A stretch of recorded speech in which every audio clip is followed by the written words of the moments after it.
it. I know our panelists are ready. I'm ready. So, all right.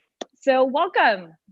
Welcome to this amazing panel. I want to thank you for joining us today. And I want to thank all of our panelists, our amazing panelists that are here today to talk about a very important topic. But before we get into it, I want to introduce who's here with us today. So first off, we have Juana Barco. She is the CEO and founder of Gen 4's back startup. Hi, Juana. Hi, Bettina. It's awesome to be here. Thank you for the invitation. Awesome. Thank you. And we have Devon Baptist. If you are a P18 alumni, you for sure know who Devon is. He is amazing, a P18 mentor, our former entrepreneur in residence for Pre-18, and the CEO and founder of Group Raise. Hello, Devon. Hey, thanks for having me. Awesome. And we also have Neil Cohen. He is what we always like to say to him, our OG P18 mentor, actually Devon as well. But for some reason, we always say Neil is our OG P18 mentor, our constant collaborator, and he uses the term marketing therapist for himself, but I always say he's a marketing wizard or magician or the Harry Potter of marketing. Hi, Neil. There we go. That's great. As long as we don't run across Voldemort today, I'll be fine. No, never. And we will also have soon another panelist who will be joining. So I'll present her as soon as she is here.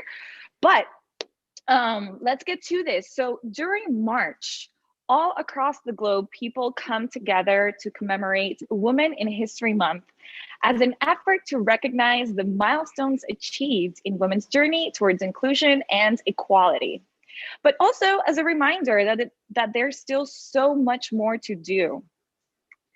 And at Parallel 18, when we think of gender inclusion, which is a pillar of a program tailored for underrepresented entrepreneurs, we think of ways in which we can spark meaningful conversations and initiatives that can create action points to tighten the gap in business opportunities for female founders. And that is exactly how A Seat at the Table came to be. A Seat at the Table is a program focused on women's founders to help them during their entrepreneurial journey. Being a woman founder has its own sets of challenges sometimes. Life can be a little bit different than a male founder. So that is exactly why this is so important to have not only this conversation today, but continue the conversation after today. So how do we bring this conversation to a wider table? We include all members of our community to share thoughts and learnings regarding the path forward in achieving gender inclusion. And if you're wondering, why should this matter to you? Why does this matter to us? Well, the evidence shows that when men and women are deliberately engaged in gender inclusion programs, 96% of organizations see progress, compared to only 30% of organizations where they are not engaged. So let's kick things off. I will ask our panelists some questions, but please, we want to hear from you. We want to know how we can help you answer your questions in this topic. How can you be an ally? I know you have questions. We all have questions, and this is a safe space for you to ask them. Therefore, use the chat, send us your questions, and I will at some point ask them to all our panelists today. So first things first. From your own individual experiences to all of our panelists, can each of you tell us what it means to be an ally to women and why should we all be one? Whoever wants to go first, just unmute yourself.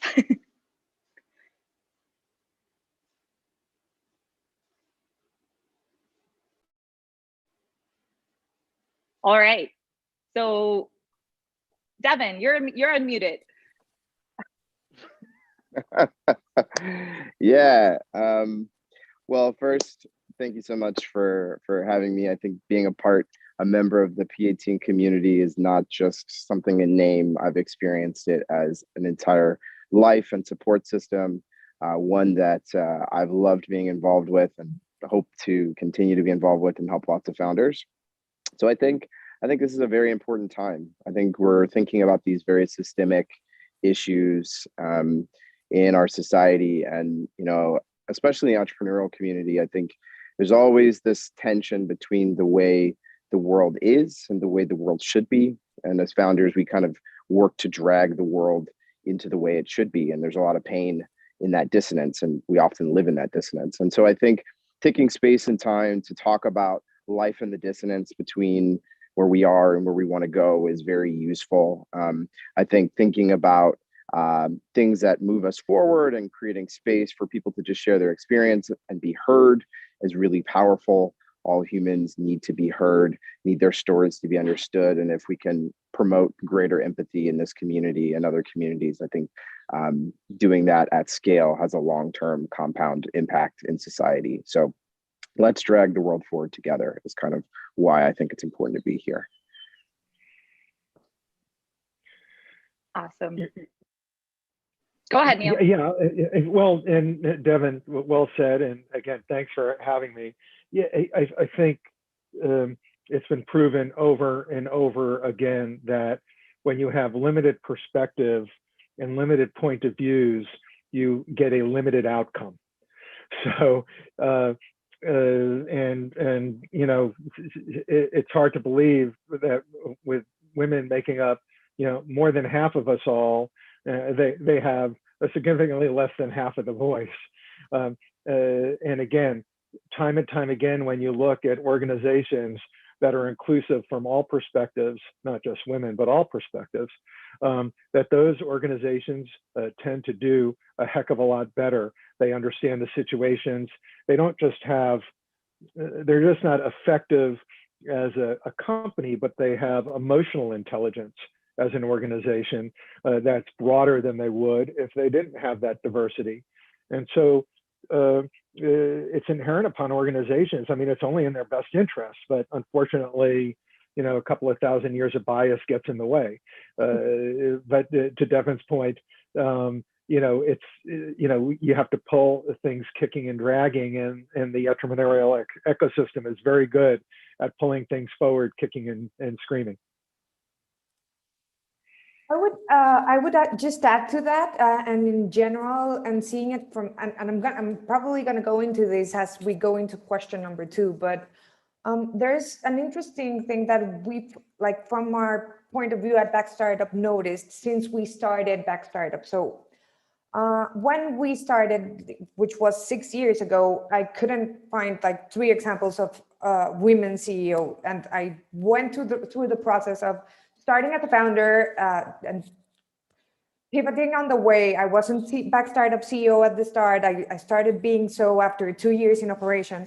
And when I got out there and was looking for allies or for someone to share their experience with me, I could only reach out to men, which is amazing. And you see it as Endeavor did recently on its study on Latin America tech companies. Only 23% of tech startups in Latin America have a female founder, right?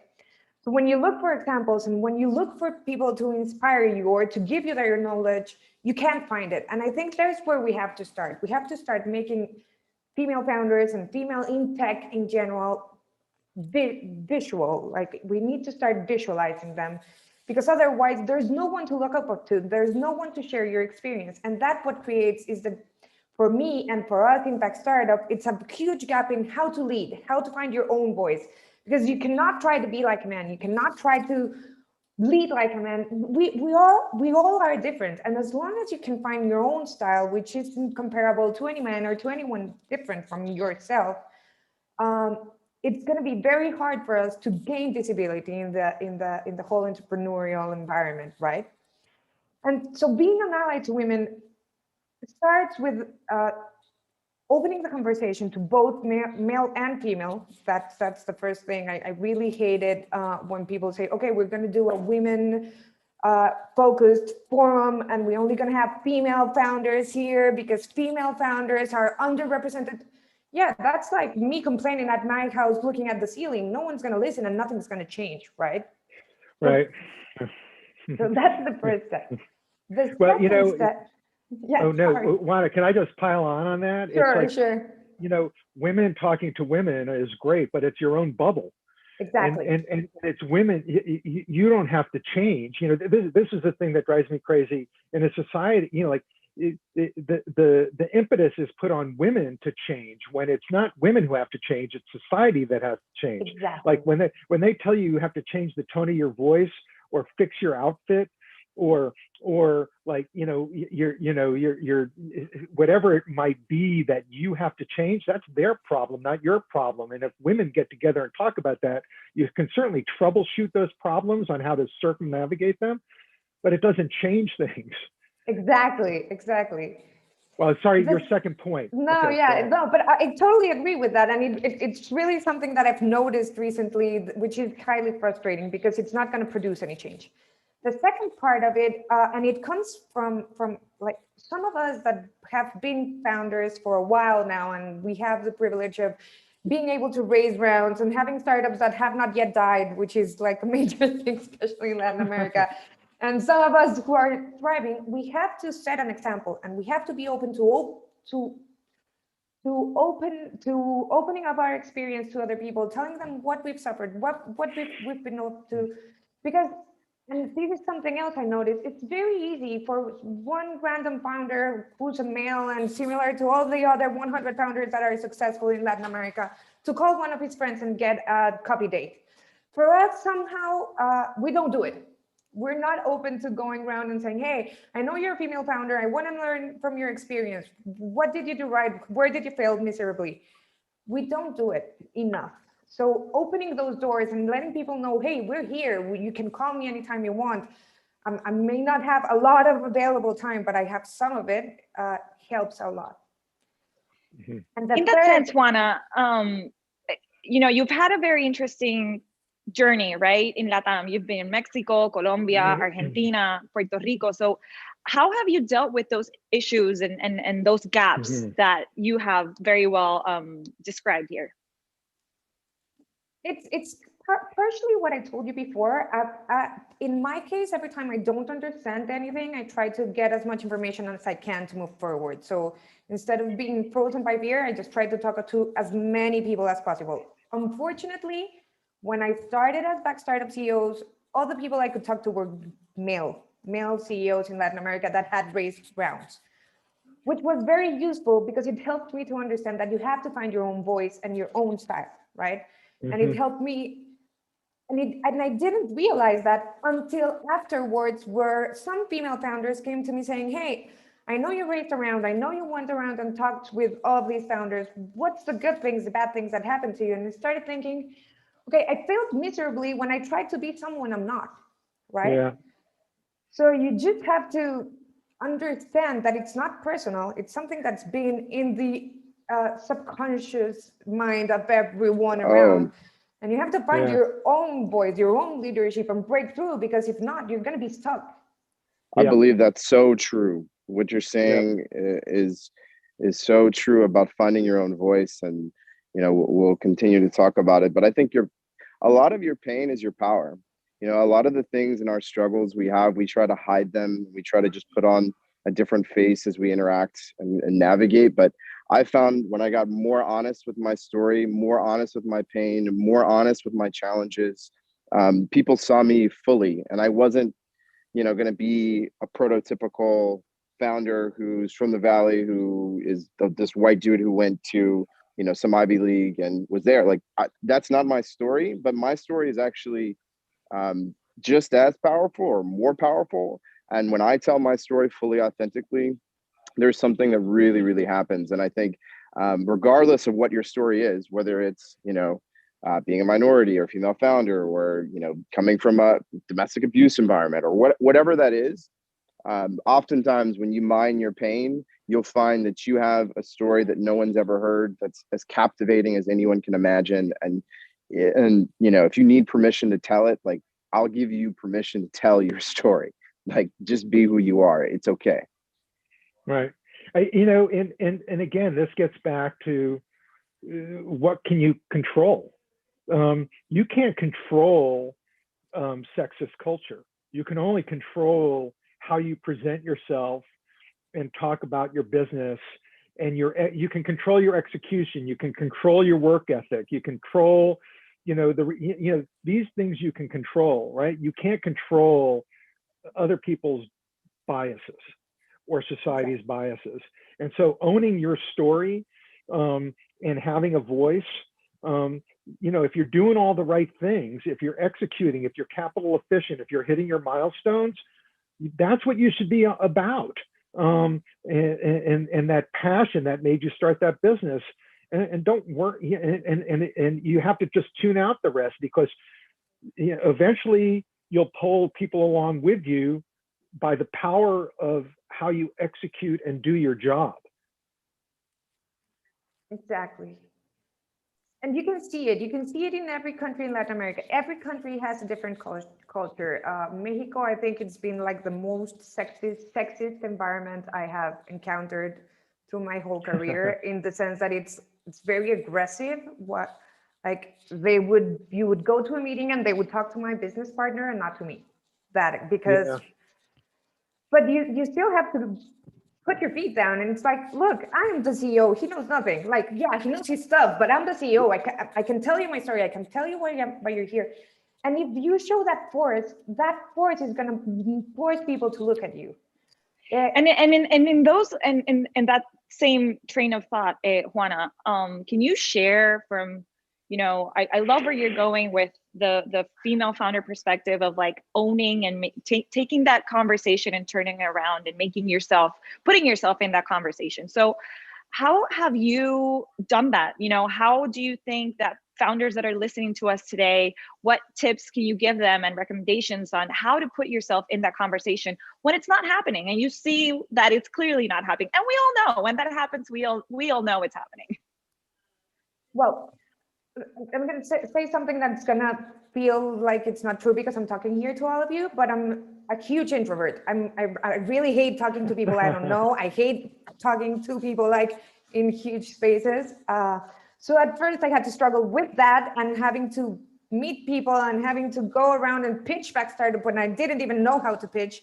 And when my business partner, he's like a rock star at pitching. So the first thing you got to tell yourself is no one cares. So you're going to fail 1,000 times plus one, right? But you only need one yes. And that almost 1,000 no's are not personal. It's not you. Yeah, you have to work on yourself. You have to work on your story. You have to work on being authentic when you tell it. And when you get there, it's going to come around naturally, right? So the first thing is understanding what's stopping you. What are your fears? What is it that makes you think twice, 3 times, 4 times before you do something? And it's funny because sometimes when you look at, especially female founders' fears, because we've been surveying some of our customers in this sense, a lot of those fears are self-made. So because I'm a female founder, I'm not going to be able to raise money. Or because I'm a female founder, VCs are not going to give me money because I may have children. And the list piles on. And you can find however many excuses you want not to do stuff, right? The thing is, you have to move past yourself and your excuses and say, well, if I don't do it, no one's going to do it. I already have the no on my table, right? So if I stay here sitting down, I'm going to stay with the same no. If I go out there and take a risk, maybe I can get a different outcome. And that makes all the difference. You cannot let fear paralyze you. So at the end is, okay, you don't care about me. You only care about my business partner. Maybe you're not the right fund for my company. Or you really think that it's okay to hit on me when I'm pitching at you. Okay, then this is it for you. And I don't want to make any more business with this fund. And I'm going to tell all the female founders what was my experience for them to understand it happens, but you have to pull through. You have to go to the next one and keep moving. Because as time has gone by, I started like getting a lot of no's. And then I started, on my first round, it was like, nah, we really are not that great into female founders. We don't have any in our portfolio. Next round for what Back Startup was like, oh, we're great fans of female founders. We really love companies that have female CEOs. You're going to be the first one we invest in. So the change is happening. It's happening slowly, but it's happening. So you just have to not let fear paralyze you. Yeah, I agree so much with what you said. And Devon, you know, as a Black founder, you've also probably found a fair share of hurdles along the way. How has your personal experience helped you in any way to come from a place of empathy and allyship when mentoring female-led businesses? And how do you think others can do so? Oh, wow. What an interesting question. So, you know, so I always start my story with my mom. And I do this with investor meetings, and I do this a lot. And my mom grew up in Louisiana, and she was the first Black woman to integrate into schools in Louisiana in her parish. And so when she went to schools, my mom was fairly light skinned, so people didn't notice for the first couple of days. And then as soon as they realized she was Black, the Ku Klux Klan showed up in her front yard and burned her cross. But she didn't stop going. My grandmother was the first Black woman to vote in that parish, and she passed a voter's right test that I took last year that I couldn't pass myself after much education and all experience. And you know, when my parents moved to Houston, I grew up in a mainly like African American community, but I went to school in a place called Fort Bend, which is the most diverse county in the country. And so I kind of, from a very young age, got really passionate about looking at the way culture and community work and trying to find intersections between communities. And you know, that's informed my world. And you know, if I'm talking to investors, I'd say that that's like what made me into a marketplace entrepreneur, right? Is looking for those biases that have been built in communities, and then looking for bridges to build around that. And you know, one of the things that I think one of the greatest gifts that my mom ever gave me was the confidence to not see myself represented to do something, right? You know, my mom didn't see any other Black people in her school. My grandmother didn't know anyone else who was voting, but she thought that those were her rights, and was able to visualize a future where she didn't see herself represented, but wanted to see many people like her represented. And so, you know, instead of you know, looking for other Black founders who've accomplished the things I want to accomplish, you know, I believe that someone's got to be the first. And for me, like in this, you know, part of the curve, that I will continue to push really hard. And I've committed to not needing myself to be represented to achieve something. I think that that's not where everyone in the community will always sit, right? Representation is very helpful to imagine and visualize yourself. And for my kids, and for the community I grew up in, and for a whole generation of people, I'm excited to, you know, provide a path, but someone has to go and blaze. And so that's been my responsibility that I feel. And that's one of the reasons why I mentor in parallel. That's one of the reasons why I feel this extreme like passion to help founders navigate the entrepreneurial world, to know, like, I'm a big believer that some things have substance and some things have optics, right? And a lot of things in venture, and a lot of my experience was really poking at, like, what is storytelling, right? What is talking about how the future is going to be, and what is, you know, displaying metrics. And it's 10,000 times harder to get $10 million in revenue than to write $10 million in revenue in year 3, right? Like, but you get the same credit if you can make a financial model, like, or like 80% of the credit if you know how to tell stories, versus actually going even the $10 million. So as much as, you know, traction and execution are like required, they're like necessary but insufficient. I've learned that it's really important to mix the combination of great execution with amazing storytelling, and understanding what biases exist. My experience is that oftentimes I'm in communities where we're like talking in this environment where we're saying the rest of the world has this bias and we don't. We're going to talk about how to fix it. But in reality, I found that every community that I've ever been in, every human, myself especially included, is riddled with bias. We're riddled with sexism, riddled with racism. Like myself, I am sexist in some ways, and I have to own that.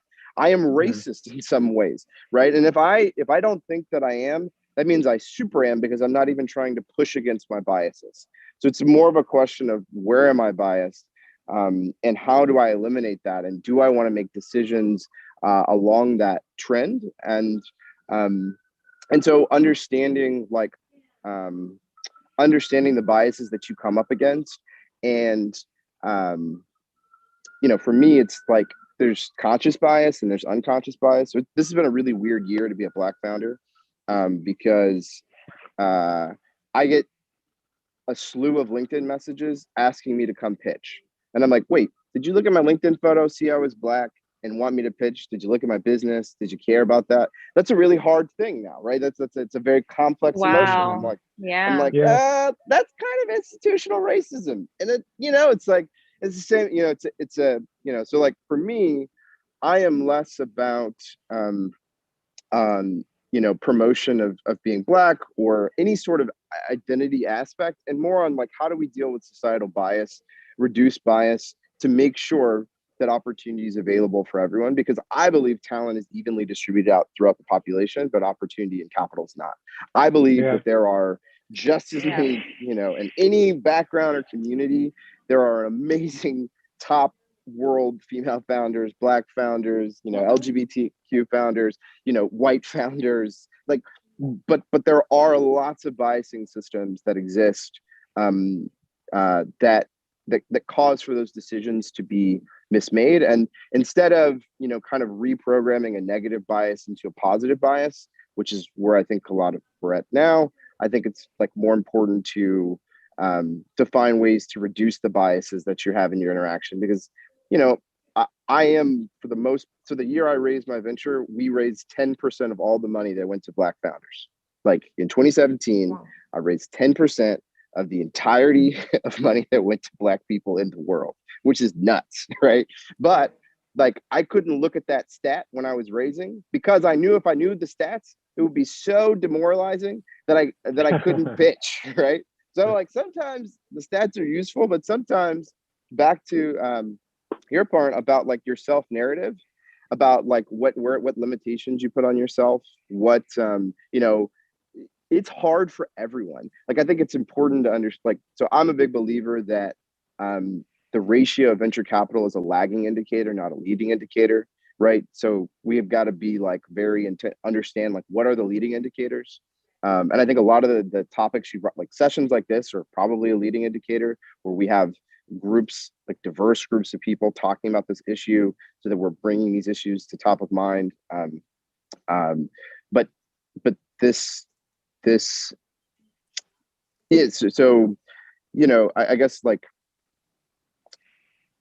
for me, I think a lot about helping underrepresented founders, which I call Bedouins, right? So like, these are like everybody, if you're an entrepreneur, you're in the desert, there's like not much water, and we're all trying to figure out how to get some water, and like, we just don't want to die. It's like, and if we can do something amazing in the meantime, like, great, right? So it's like one Bedouin to another. I think it's really important to pass on that knowledge to the community broadly, and so, I don't know. Yes, I've experienced a ton of institutional bias. It's so real. But my mentality, and I think as entrepreneurs, if you can find yourself in that cohort of someone who doesn't need to say you're self-represented, go as far as you can, so that you can have the next generation see you. That is amazing and interesting. Actually, Devon, you brought a point that I wasn't aware of, and how now, with like this year, there's a different way of tackling, what you said, the institutional racism. And that's even a topic in itself that, for sure, I think in the future will also be a very, important issue to tackle. So thank you first of all, for sharing that. Now, we have someone joining us. And so I want to say we have the amazing Laura Delgado joining us right now. She is also a startup executive at P18. So thank you, Laura, for joining us and for being a part of this conversation. So with that said, Laura, inclusion is definitely not complete if we fail to support all women, right? And with this in mind, how can we better support women entrepreneurs who self-identify as queer, non-binary, lesbian, bisexual, or transgender as they navigate their individual entrepreneurial journeys? Yeah, for sure. So first of all, Bettina, thank you so much for having me. I think, right, it's important to point out, right, that my role within Pale 18 is that of startup executive. So I think in this specific scenario, I can speak a little bit more to how gatekeepers or, you know, entrepreneurial support organizations can be better equipped to tackle that type of issue, that type of internalized bias. And I love that Devon was just speaking to this right now, because I think that's something that in a lot of ways, evaluating that bias is a day-to-day task, right? It's a day-to-day commitment. And I do think of, and the way that I look at diversity and inclusion in my own life is really as a lens, as opposed to something that only occurs during one panel, right? Like it really is a lens through which I evaluate my day-to-day interactions, right? And it doesn't have to be that energy and time consuming, but it, in a lot of ways it is, right? It's draining work, especially when it feels like it's kind of you against the world, even though, you know, the team at Parallel 18 is awesome, right? So I do know that I have that support because of amazing people that like you that put this type of panel together, right? But it is important to keep these things in mind, right? Especially when you're like one of the few, perhaps like queer people in a room. For example, small things like, I don't know, a selection committee where the judges aren't fully aware of a type of product that addresses an issue within the queer community and things along those lines, right? They're like, well, I don't really get the point of this. And those are the instances where having a voice in those moments really matters, right? And I remember, and there's times when you're like, whoa, I could have just expressed that way more eloquently than I did at the time. But the important thing is that really you spoke up whenever it was particularly important to do so, right? So I do think it's those things that really matter. And there's also this other aspect, right, of, because I do want to address, you know, there's one thing of, you know, products that address market needs within like the LGBTQIA plus or queer community. And then there's also, you know, someone that just also like holds one of these identities, you know, themselves, and are just solving issues within whatever industry. And I think it's incredibly important to recognize both as being incredibly valuable, right? And that there is a distinction to be made, and both are worthwhile and worth the entrepreneurial support, the investment that each type of venture entails and requires, right? So I do think that's incredibly important. But again, I do think of it as an everyday type of lens that really just, it takes a bit of work, right? To just be an informed individual and to make sure that our everyday comments, actions, decisions are as informed as possible. And I do think that's the value of having conversations such as this one and speaking out for members of communities that you do understand are underrepresented and generally don't have that space, right, to carry out their full potential. Yeah, very well said, Laura. Thank you. And Neil, today you're the only white male in this virtual room, right? Which can be a very good thing, and sometimes people might put you in a box, in that box, right? So obviously it was very important for us to include you in this conversation, because without the support of white men, often the most powerful stakeholders in startup ecosystems, significant progress toward ending gender disparities is very unlikely. So how do you and other men use their privileged position to advance gender allyship efforts in entrepreneurship? And yeah, really excited to represent all the white guys today. You're carrying the weight of it in your shoulders today. If only all white guys were like you, Neil. No pressure here. Let's start off with you know, a little bit of background. Devon, I love your story about talking about your mom and your family, because probably if I look at all the people who are on this call today, you know, I come from a little bit of a different era. When I was born and when I was growing up, women didn't even work. So like, get your head around that. You know, my mom went to work for the first time in the early 70s. My sister, when she went to college, was one of the first women in the engineering college at the University of Florida, and had to go through an incredible amount of bias, not just in being a female in a man's world, but, you know, then finding a job and finding traction and promotion when she got out. And so, you know, from a family perspective, and I also look at it from my mom's perspective too, is that, you know, we were a solid blue collar family. You know, without my mom, she lifted us up to the middle class. So like, my background is seeing, you know, strong women, you know, just in my own family. You know, my first job, my mentor was a woman who was the first woman news producer in all of Los Angeles. And, you know, and she was my mentor and boss, and is still a close friend to this very day. And that's from over 40 years ago. And so I've been very fortunate that, you know, in growing up, that I've had strong women role models from the get-go, and I've gotten to see that. And so that's kind of informed who I am and how I approach it. And, you know, but as the fact of the matter is that it's not everybody across the board.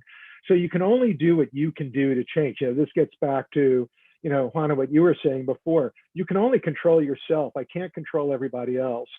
But you see it, you know, what's hard for me as a white guy is I don't live it. Like, you know, because I'm not walking around female, you know, I'm not walking around Black, I'm not walking around Asian, I'm not walking around, you know, a Latino, or, so those things are with you all the time. And I don't feel that. You can say that you have empathy, but I'm not walking in your shoes. And so all I can do is try to understand it and listen. And by listening, then you're able to help, you know. And so what do? You know, I just got, before I was on this call today, I was with a Parallel 18 female entrepreneur graduate, helping them with their pitch deck. And here's the thing, you know, what we can do is we can help you at least present your ideas the best that you can present them. You know, you still have to be yourself, but you have to be able to package up your ideas at a standard that meet the standard for the category. And that's one of the things where women are at a disadvantage, because you haven't been through the mix master and you don't know what the investors are asking for or looking for. And let's face it, when you come from a group that typically doesn't have the resources, you don't have that knowledge or understanding to know when you're getting treated differently. And so we can prepare you for it. We can talk to you about it, but you have to be twice as good, 3 times as good. You have to be more buttoned up. You have to be able to plug the holes. And you might say that's not fair, but it's the reality. And that's, so when I'm working with female founders and female entrepreneurs, I don't want to say I'm harder on them, but I'm more honest with them on that a little mistake is magnified. And when I say mistake, you know, and how you present yourself. And so you have to kind of clean up those loose ends, whereas because men are just forgiven more. True story, there's a company I'm working with that I advise and I'm actively involved in. And I talked to a VC about them because they're great. They're killing it. They're executing like crazy. And the VC said to me, oh, I don't know, they're first time entrepreneurs and, you know, that type of thing. Well, they were accomplished in their own fields. They were business women who were successful. One of them ran an 80-person team. You know, the other, you know, helped run a major business as a partner. So it wasn't like they were new to business. And the other thing that I knew for a fact is they had in their portfolio 5 or 6 companies that were men founded that had never started a company before. So they come to you with that kind of BS, and you've just got to call them out. You know, and I said to the VC, I said, like, well, they are, I just pointed out the facts. I didn't say like, you ignorant asshole, like, you're being a sexist moron. I just said, look, like, let's look at them. They have great experience. They've been in the business world. They've got a great business idea. They're capital efficient. Look at their goals. And like, and focusing, like, all I can do is focus on the excellence. That's all you can do. But I can help people clean up the rest, so that when you go into the, when you go into that that vortex of fundraising, that you're prepared as best as you can be prepared. That you brought an amazing point, Neil, because I think that for this conversation to happen, it's very important for our male peers to be aware of that reality. You said something really important, that is, life in the entrepreneurial life, of a founder and a female founder is completely different. And I think you said that incredibly well. So with that said, it's very important as well that whenever we have these conversations, to include everyone, because exactly that. I think a lot of our male founders are not even aware that their life is different, that they might be privileged and not even know it. I think everyone here has pointed out really well. To everyone joining, remember that we are open to questions. So if you have any questions, remember to use the chat. And yeah, Neil, you were going to say something else? Well, I was just going to add one thing. Let's just look at fundamentally when you walk into the room. When a male walks into the room, it's like, let's see your pitch and let's have a conversation. When the female walks in the room, they're judging what you wear. They're judging your hair. They're judging your shoes. Are you talking too loud? Are you talking too low? Are you excited? Or are you, you don't have enough passion? Or it's like everything. Like, I mean, look, women get penalized just for being themselves. Yep, 100%. And that is exactly what we wanted to share through this panel. And even my experience as a woman, not even, in every experience, period. If I'm networking, I go to a networking event, sometimes it's really weird, or not really weird, but like sometimes when men approach me and want to meet with me, it's crazy that my first thought is, are they interested to talk to me for business, or are they interested because, whatever, they want to talk to me for something else? So it's crazy that is like the first, thought that we have, even when like we're doing something as simple as networking. So we have one question in the chat. Let's get to it. All right. So the question is and this is for everyone. So when I say everyone, all the panelists, of course. So how can managers and organizations open the space without falling into offensive remarks when asking questions? Meaning, how can we also avoid pushing the emotional cargo of being underrepresented and the person in charge of educating others? I think go for it, Juana. Cool. Yeah, that's a Juana question for sure. I think it goes back to where I started the conversation, and it's, you don't have to go around saying, hey, look, you have to talk to me because you're being sexist, or you're not listening to your female peers. You just have to give people, like, own your voice. It's, hey, look at me, I'm here, I'm sitting, I'm talking to you, I'm telling you a great story. So let me capture you with my great story. And then when it comes to the teams, because I felt this sometimes in my team as well, we're lucky enough to have a team that 66% of the directors in Back Startup are female. But their voices are not usually heard by their peers. Sometimes there's a lot of mansplaining going on. And you cannot go there and say, hey, look, you're mansplaining, dude, let her talk. She's saying exactly the same thing. No, but you do have to let people have their own voice. So it's, hey, I want to hear from Paola. Why? Because she's our chief operating officer and I want to know her opinion. Not because she's a female and not because I don't care about you, but like, give people the importance they deserve. And this goes the same way for everyone and every gender and every color of skin. You have to give everyone the importance they deserve in your team, and give yourself the importance you know you have when you talk to other people. So of course, it's super uncomfortable when, like, you're trying to pitch and they're looking at your business partner. But I know I've said it a lot of times, but I think it's been like the result of thinking about it a lot. And it's about you believing on yourself, you having a sufficiently cool story for people to believe and to listen to you, you having enough passion. And yes, they're going to judge your passion. They're going to say you're either too aggressive or too happy or too loud, or your voice is too pitchy. Well, sorry, dude, it's the voice I got. It's the only one I know. And again, it's being true to yourself and being true to your story, because if you try to be someone you're not, it's gonna show. It shows. And it's the cause of many failures for me. What Juana said. Yeah. I mean, it was a great answer, so that is true.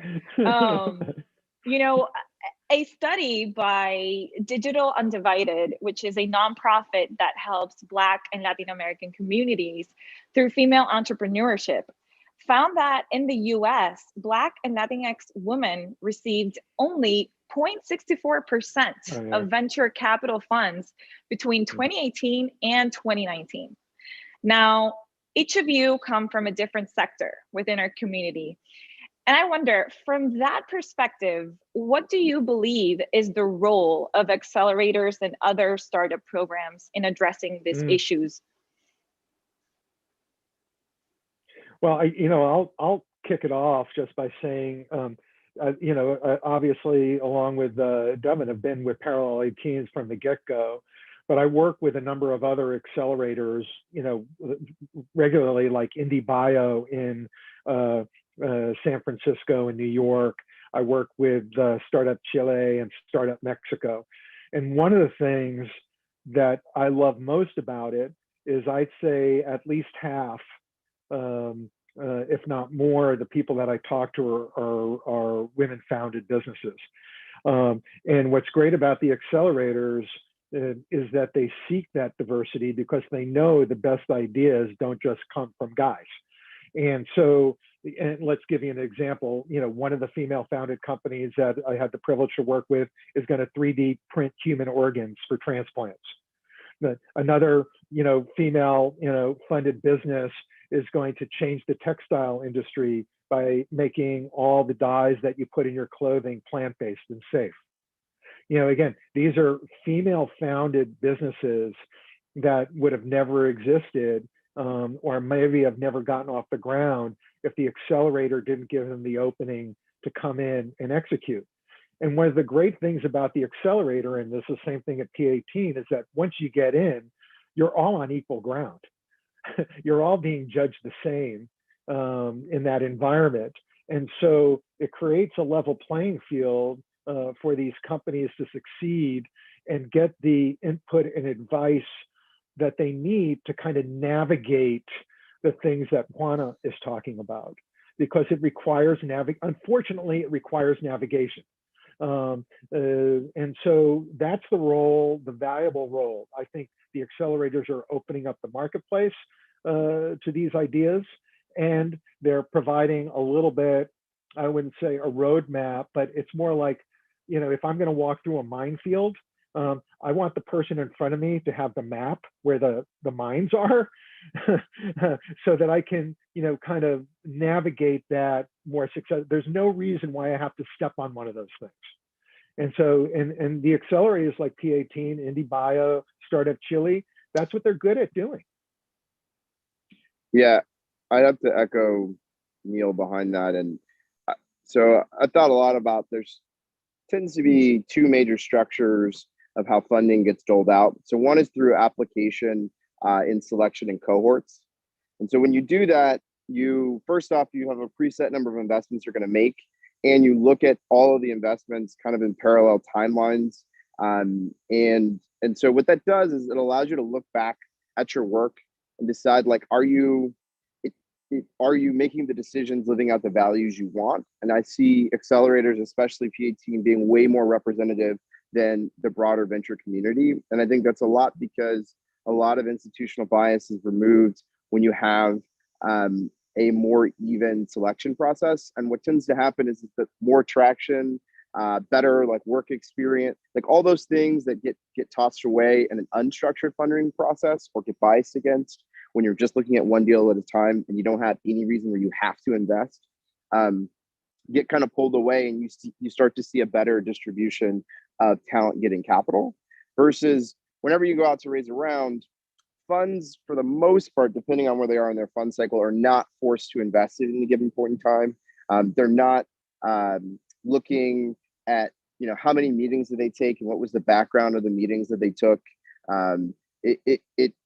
It lends itself to like orders of magnitude more institutional biasing. And so I think moving more traditional venture capital into a format where you go in through like an application process or more standardized process, so you're getting the same information about all your deals, is one of the ways to improve your selection and actually get better companies and bias differently. And I think it's one of the reasons why a lot of these stats are changing has a lot to do with accelerator classes and companies getting in and getting more level footing, and then the opportunity to better navigate what's next. So I'd say expanding this format of funding is a very powerful mechanism to improve the stats that are in the industry. Yeah, I think those are really important to acknowledge that as accelerators, right? The goal a lot of the times is to set the groundwork for these startups to succeed, right? And that a lot of times means satisfying their needs. And I think that is incredibly important to acknowledge that it is completely okay for these needs to vary, right? Which is why it makes sense, for example, to create a version or a curriculum, right? Such as a seat at the table, where these like female-led companies can actually have that space to discuss that extra preparation, right? That we all know that they need when they're about to face an investor, for example, or anyone else in their fields, right? Like it is okay to acknowledge a variety of needs. And that should, in a lot of ways, kind of be the norm moving forward. And I think another very important way in which accelerators really need to set the tone, right, and there is a movement, right, in this direction, is by having honest conversations, like, amongst staff at a planning level. Like, what is it that is acceptable within our community, right? And how does that encourage X, Y, or Z behaviors, right? Or the perpetuity of some form of negative bias that as an industry in general, right, within the startup ecosystem, we should really be working towards eradicating. Like, how do we have these honest conversations to make sure that we do set up solid groundworks for everyone to succeed? What does that look like? Does it look like codes of conduct? Does it look like just having, like casual conversations here and there? And I think the question that was made is like how can managers and organizations kind of open the space for these conversations without overstepping or just being awkward? And honestly, at all the times, it's really just listening, right? Like people do voice their needs and concerns a lot of the times in different ways. And I think it is important to just listen, right? A lot of the times, for example, women and other underrepresented founders just have to voice them out 10 times before they're heard. So how about we start minimizing that to maybe 1 or 2, right? Yeah. If someone is swamped and they say so, let's acknowledge that. How can I support you? It's small things like that. Yeah. Go for it, Neil. Yeah, well, let's get back to what Devon said so wisely earlier. Talent is equally distributed, but resources aren't. And accelerators create a level playing field, and because the resources are equally accessible and there for all to take advantage of. Yeah, there are still some challenges, but that's what it does. And when you look at the performance at accelerators, of women-led businesses in those. Let's look at P18. Your stars, your shining stars are female-led businesses. You know, so when the playing field is leveled, when the resources are leveled, that the cream rises to the top. And whether you're male, female, Black, Latino, Asian, or white guys like me, you know, the great ideas and the great execution are going to win, and that's what it should be. It should be, you know, it should be just like when they audition for symphonies. You know, they used to audition for, like, if you were going to join a symphony, you would do an audition and sit on stage, and then they started doing blind auditions because who you were didn't matter. You know, they put you behind a screen. Oh my God, that violinist is unbelievable. Oh, it's a woman? Doesn't matter. She sounds amazing, right? That's how it should be. And that's what accelerators are able to do. Yeah. Juana, I you're would going to go say, yeah. even one step earlier, because it's awesome that what accelerators, like we are fortunate enough to have gone through Parallel 18 and through 500 startups, which both do a great job at like opening opportunities to female founders and leveling the playing field. But there's a step that goes before that, and I think you probably see it when you see your applications. I'm sure when you see your applications, you get 85% male founders and a low minority of underrepresented founders. Call it female, call it a different skin color, or whatever you want to call it.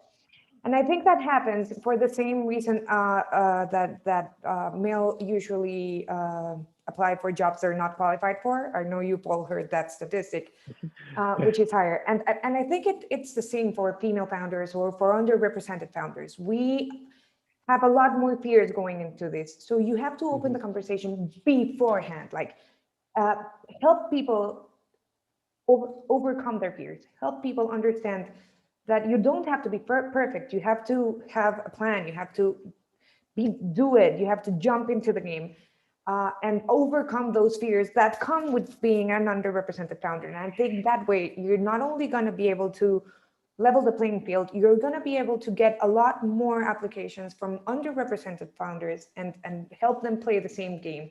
Because, and it happens to us a lot when talking to female founders that haven't gone through these processes. They're terrified from the start. Like, I'm not good enough.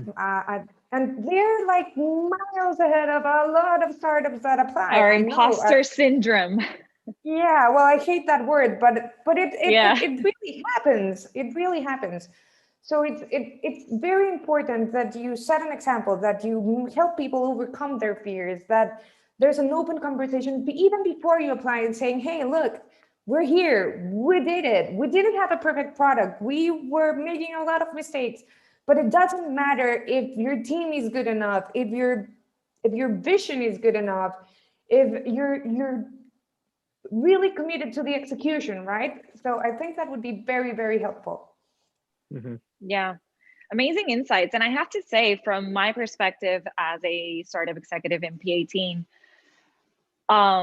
for those of you that don't know, when we are actively in a generation, Laura and I meet with our companies every week. And I have noticed that when those, we call them corillos, when those corillos are very diverse, is when they actually do the best in giving us the updates, telling us, you know, if they had a bad week, if they're frustrated. And even, I have to say, there was one corillo one time during a generation, which was all female. It wasn't on purpose. That was a total coincidence. It was actually one of our highest percentage generation of female founders in that cohort. So I guess it was naturally bound to happen. And that corillo was never afraid to be like, listen, I am not doing good, either personally or, you know, company-wise, or they're frustrated because of something. So, you know, what I have noticed is that is the reason why it's very important to take into consideration all that you've said here today. Because if we don't put that in place as a accelerator, you know, as a program, you're going to miss out. You're going to miss out on that feedback, on that transparency. And I always say, you know, obviously in my role, I'm like, if the more honest you are, the best it will be, because that's how I can better support you and better help you. So it's very interesting, you know, that I have actually seen that with that diversity, with being comfortable, feeling seen, feeling heard, that's when actually things start to happen from a program, you know, an accelerator perspective. But Juana, you, now that we have you here on the stage, you know, you are a CEO, you are a business leader. So how do you in your role promote gender alliance within your own company? You know, how do you act and towards your male peers, meaning co-founders, when you're doing the team, to have that perspective and for them to get that perspective from you as well? It comes back to my last question. It's all about giving people the spot they deserve, disregarding their gender or their skin color or their background or whatever. What we try to do at Backstart, we don't hire female directors, like specifically, we don't target them, we don't target female accountants. We just happen to have a company that has 66% female leaders and 60% female in general, right? But the reason we do that is because we judge everyone with the same system, with the same with the same toolkit, with the same technical trials, with the same everything. And it starts from that. It's not about opening positions for women. It's about understanding that you're looking for the best talent. And it really annoys me when people say like, oh, this forum has a lot of male and there's not even one female speaking. Okay, is there one female that actually deserves to be there, that has the talent? That if the answer is yes, then your complaint is correct. But if the answer is no, it's fine, right? That's what we do at Backstart. We give people the importance they deserve, and we treat everyone equally. And I think that's how you have to lead. It's not that I'm giving you your position because you're a female. That I'm giving you your position because you're the best qualified for that. And I'm going to treat everyone in my team the same, disregarding who they are. And if you make a mistake, I'm going to tell you you made a mistake the exact same way that I told you that you did a great job, right? And it starts with that, basically. I think what Juana said in the beginning as well was really important. About like all it takes is one, in terms of if when you're going through a process. I've loved what you've said, by the way, and just in general, I think negotiating against yourself is the biggest thing that I see underrepresented founders go through, and a self narrative about like not applying or not feeling confident to go for something that they're interested in. And I think the biggest thing you can do is, you know, don't be paralyzed by the stats, and don't assume that the person that you're going to talk to is going to see you just as one aspect of your identity, even though that's a real thing that exists. For you and yourself, continue to make the world negotiate against you, not you limiting your own opportunities by not speaking. And you know, I think I just think that was very well said. So thank you. Agreed.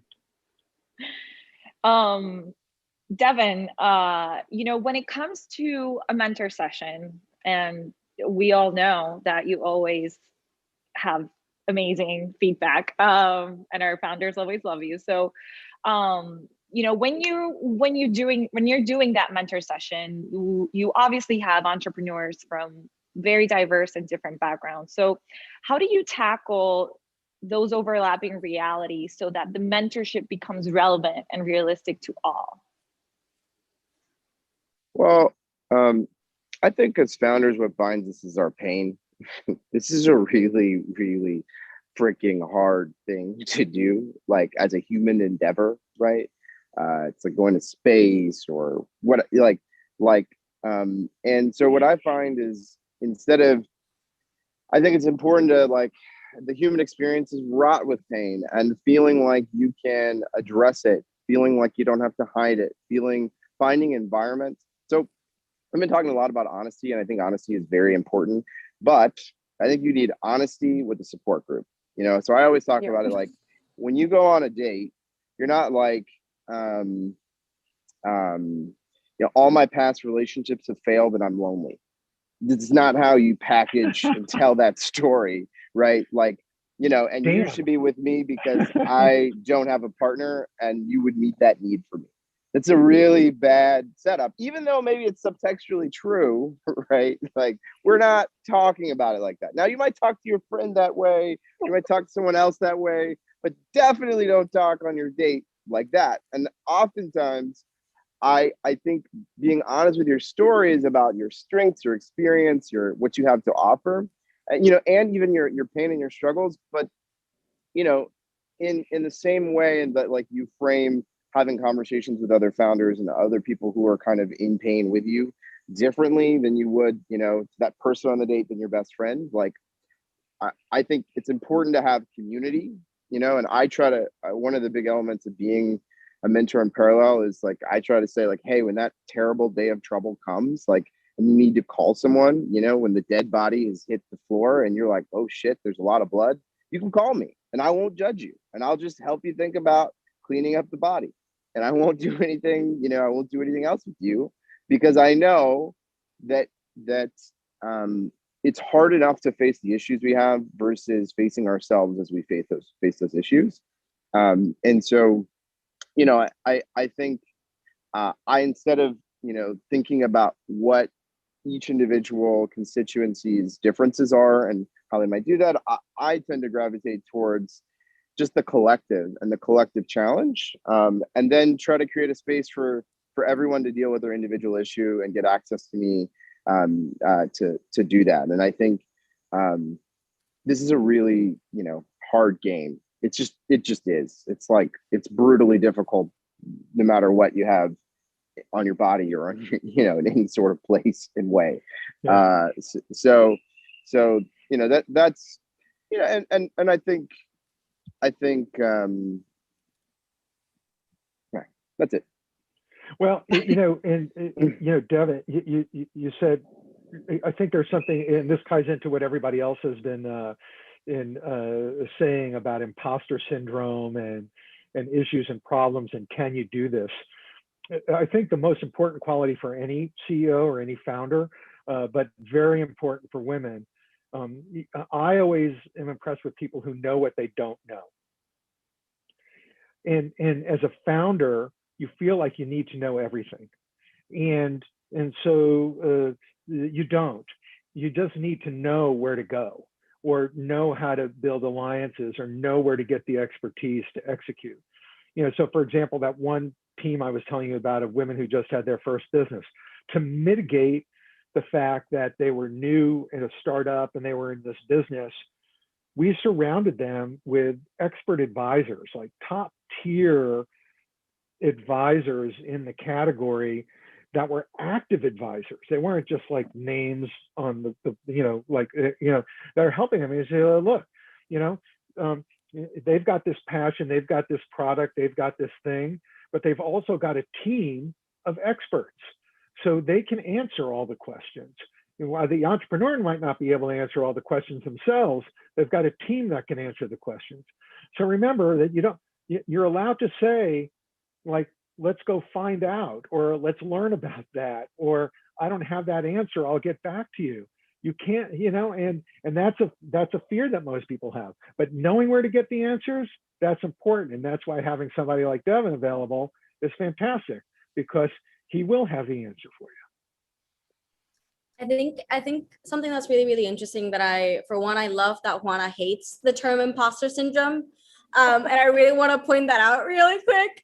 And I think it really ties into something that you were saying closer to the beginning of the talk, right? Which is the case with imposter syndrome is that it often places the blame, right? Like with the woman or the person that is supposedly like underperforming for some reason, which is often not true, not the case, right? Yeah. As opposed to placing the onus on the environment and the people around you that for some reason aren't listening to what you're saying, or aren't seeing how kick-ass you're being right now, right? So I think it is incredibly awesome to just really hone in on that and point it out, because I love that Juana had an adverse reaction to it, even though it is a really common term to throw around in this type of conversation, because it's easier to frame it as one person as opposed to the rest of the world.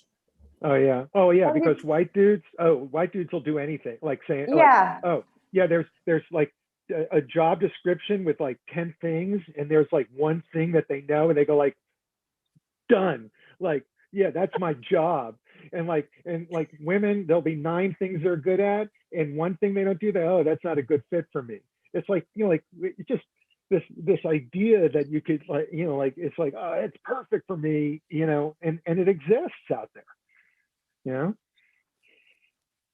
I think Yeah. I think there's a problem that goes beyond everything with the imposter syndrome. It's that like you say, okay, yeah, you suffer from imposter syndrome. You just got to get over yourself. So that's the outcome that comes with Yeah, imposter syndrome. You have to get over exactly. yourself. Yeah, And you're right. not it's not you have to get over yourself. You really have to get into yourself and understand what's Yeah, stopping you. What are your fears? That's something I try to do a lot with the people in my team love that. when they don't want to move to a higher position, to a bigger job, to higher responsibilities. Why don't you want to go there? Why don't you? If I know you're capable of doing it and I know you're going to succeed, why are you so scared of doing it yourself? No, because okay, no one cares. Let's tap into that. Because I'm gonna fail miserably and I'm gonna lose my job. If you fail miserably, you'll go back to your old job. That's it. That's the worst thing that can happen to you right now. Well, yeah, but when you call it imposter syndrome, you are just like disregarding everything that goes beyond it, beneath it, and everything that the person is feeling and that it's suffering and that it's not understanding about themselves. That's why I really, really hate it. Because when I started as a CEO, I had imposter syndrome because I didn't even know what being a CEO meant. And my business partners were all like, my co-founders were like, you have to do it. You're the best women for the job. Go ahead. Yeah, well, and so everyone is, you see, you're suffering from imposter syndrome. I'm not suffering from imposter syndrome. I sincerely don't know what I have to do. And I don't want to go into a job I don't know how to do. That's basically it. So it's trying to, like, you call it one thing to ignore everything else, but there's a bigger problem beneath it. And the only way of making people empower themselves and get somewhere, it's understanding that it goes way further beyond just the imposter syndrome word. Right. Well, and sometimes it's just fear of failure, and the unfortunate truth is failure is how we learn. And you go back to Thomas Edison. He said, I didn't fail. I just found 999 ways not to make a light bulb. And that's famous. But Juana, your journey, yeah, you didn't know how to be a CEO, but you're a pretty damn good CEO because you figured it out and you made mistakes and you had successes and you built on that. But unless you put yourself forward, unless you put yourself out there, that's what it's all about. It's putting yourself out there and learning. What you think Steve Jobs started off knowing everything that he needed to know? No. But it works the same way on the female side. And so when you have incredible leaders like let's say Janet Yellen, or people who have had this incredible success in their life, you think they started out being brilliant? No.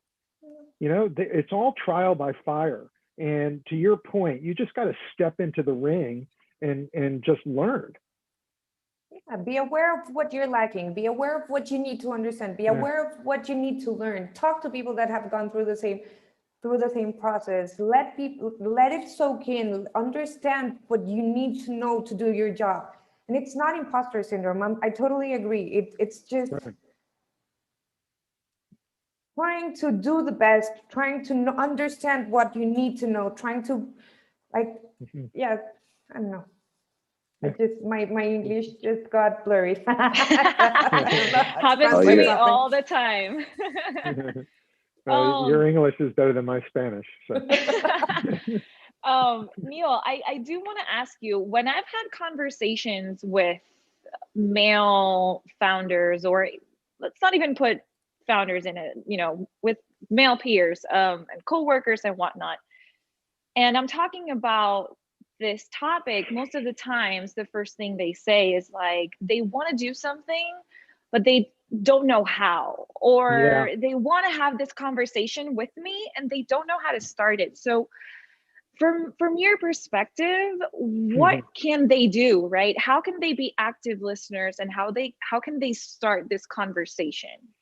Yeah, well, and look, it's a landmine for white guys. Yeah. I mean, seriously, like, it's like, what are you're gonna say something, and it's like, oh no, why did I say that, right? And to some ways, it's based on an unknown bias or a real bias or whatever it can come. But I think dudes like me, they're afraid to make mistakes. Yeah, you guys at Parallel 18 have heard me say this all the time. The most important thing to do when you're in a conversation, whether it's, look, I coach on marketing and all that kind of stuff, but in life, is to listen to understand versus listen to reply. We are all wired to listen to reply. Somebody says something and you're answering it before they're even done saying what they're saying. And I think for all the guys that are out there, or if you want to give advice to a guy, it's like, hey, slow down a second. I haven't even finished talking yet and you're answering my question. And what we need to do more of is ask why and understand. And don't assume that we're always coming from a shared definition. Because when you're defining the word, it might, as a female, it's going to be different as I define the word as a male. Like I call them eye of the beholder words. And so don't assume when somebody says something, they say an emotion like, I'm stressed. It's like, well, I'm stressed too. So I think I understand what your stress is. I have no idea what Juana's stress is like. No idea from her perspective. So my next question should be like, explain that to me. What are you stressed about? What is stressing you? Because I could just assume that running a company is stressful, but that's not what it's all about. And so when we start listening to understand and we start asking more questions, why, and stop trying to reply, we as white dudes will get a better feeling and understanding for what's going on. But we assume too much. We don't understand your definitions, and until we do, we won't be able to move it forward the way we need to move it forward. Yeah. All right, to our audience, remember we still have the chat. So remember, if you have any questions, please send them over. So this is a question to all of you. After today's panel is over, how can each and every one of us, including P18, make this conversation actionable so that we actually walk the talk?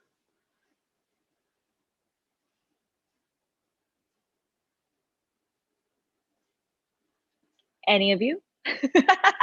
I mean, I know we've covered a little bit here and there. Well, there's so much virtue signaling out there, and yeah,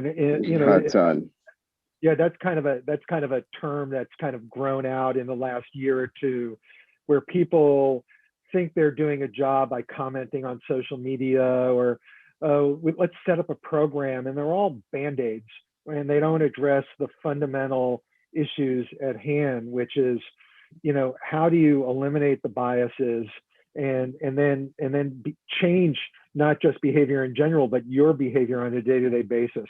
And so what you have to do is look at like the substantial issues and address them substantially. Like, this is great, this webinar is great, and we address the issue, but what are the programs that are changing it? What's the performance behind it? Those are the things that make the change. And so, you have to kind of divide between that like Band-Aid approach to creating programs and concepts that really impact. And believe me, we all know what the difference is.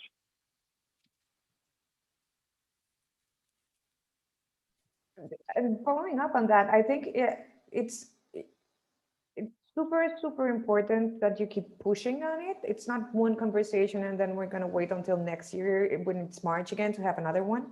Keep pushing, keep measuring, keep seeing how you get more female founders, more underrepresented founders of whatever background they have.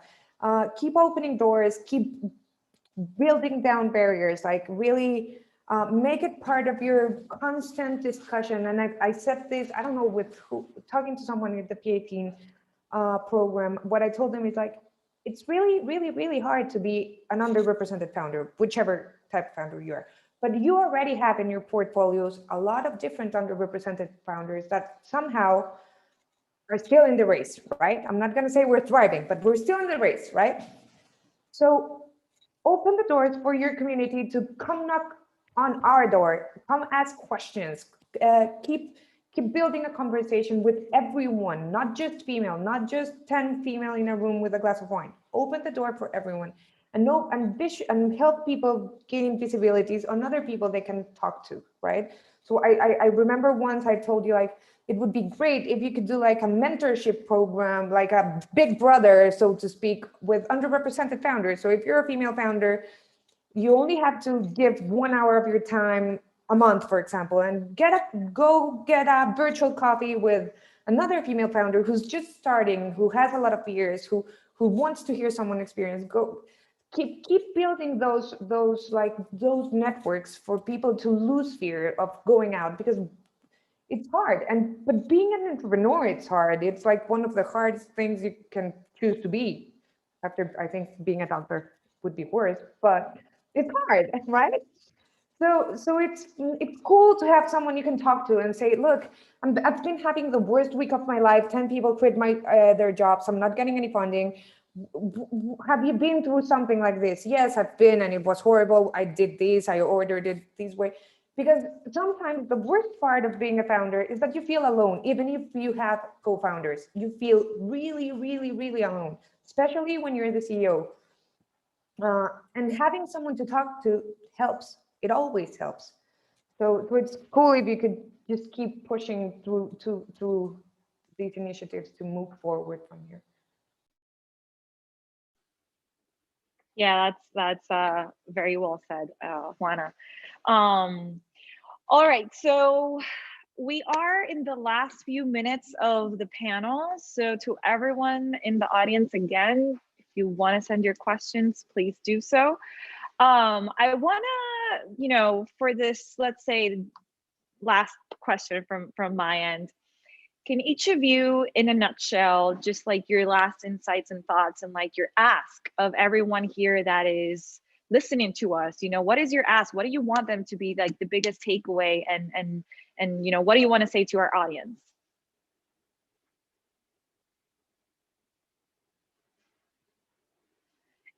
Anyone? Nobody wants to say anything? I've gotten out of this clean so far. I'm afraid to say one more thing. Well, I think what Neil's saying there is really real. So like, I told one of my co-founders that I was going to be on this panel, and he was like, oh no, you should be careful about being on a panel where you talk about these issues, because you might say something that gets people to hate you. And I was like, I was like, man, that's a really interesting place of fear that, that I got confronted with when it comes to creating these spaces. And I think like letting people express their actual thoughts and I come from a place that the world is broken and biased. And when you talk about these things, you will oftentimes hit on people's brokenness and their bias. And instead of kind of just seeing people as they are, I'm a big believer that we have to learn, like, just like we commit to learning engineering, or we commit to learning, how to be a founder, we commit to learning, all these elements. We have to learn how to be good members of society. And, unfortunately or not, like our telling our story, telling your story is an educating function, and that it's another task to do. But, it's much better to kind of help people re-engineer how they should be making decisions and not be afraid that they can't connect. And I do think like listening is very important, like practicing active listening, because it's not the default. It's not the default to hear what someone says, understand it, clarify the why, and then respond. So I'd say, go learn about active listening, right? That's been one of the biggest skill sets of practice that I think David Cohen probably put me on, when I went through Techstars, and just becoming committed to learning how to listen like I learn how to code, like learning how to try to be better and reduce bias like any other learned category. And kind of, people are going to say and do some stupid stuff.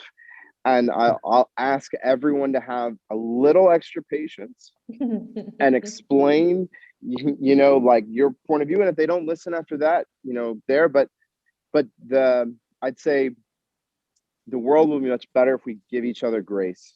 And I'll just, as you keep these conversations, like, allow people to be wrong or to express ideas that are offensive to you, and get to that active listening as well, and dive in. It's hard work to reprogram our lives and our biases, and I think we just got to keep doing it.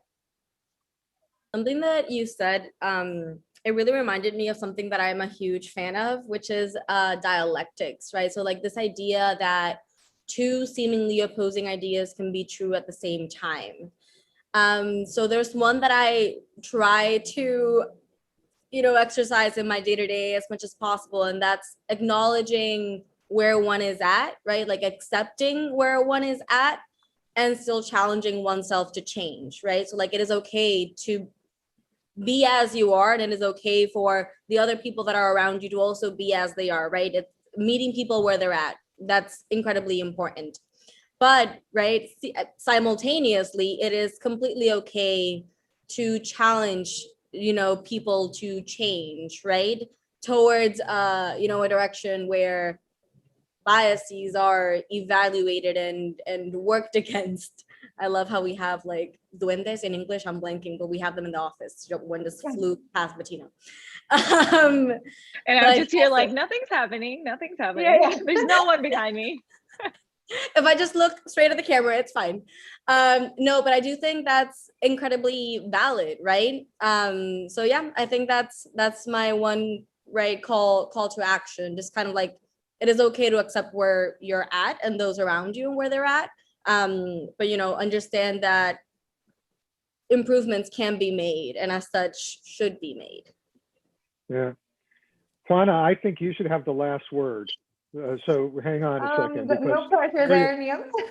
Yeah, but no, I'm just saying is that you're the prime example of what this is all about. All I'm going to say is that remember, to the women out there who are listening today and are going to see this on recording, that it's not you, it's society.